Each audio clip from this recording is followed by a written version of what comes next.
Коронавирусот влезе и во тетовските градинки. Две воспитувачки од објектот Тетекс се позитивни на вирусот, од кои едната не одела на работа. Групата со дечиња која ја водела другата воспитувачка, како и дел од нејзините колешки, се во изолација.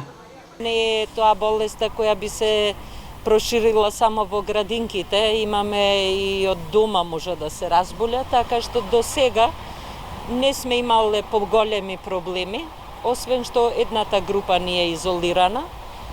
Тука имавме две деца. Двете деца са дома. Ги имам контактирано и вработените, и родителите од децата, и свите потврдија дека моментално са добри. Со речиси секојдневен двоцифрен број на заболени, состојбата со вирусот во Тетовско повторно станува алармантна. Бројот на заразени расте, но не и свеста кај граѓаните. Мерките речиси и да не се почитуваат. И локалните власти никаде ги нема. Последниот кризен штаб на кој се разговарало за состојбата беше дури на 5 август. Тетовци сметаат доколку не се преземат други мерки, ситуацијата ќе излезе од контрола. Во последно време многу има заболени. Секој ден скоро по 10, 5, 12 случаи така.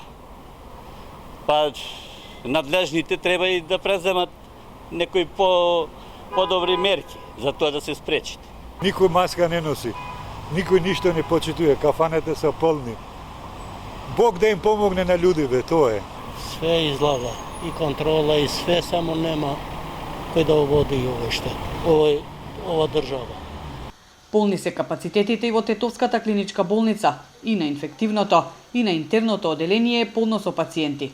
Ако состојбата продолжи да се влошува, кадровски и просторно, тешко ќе се успее да се згрижат сите кои ќе имаат потреба од лекарска помош.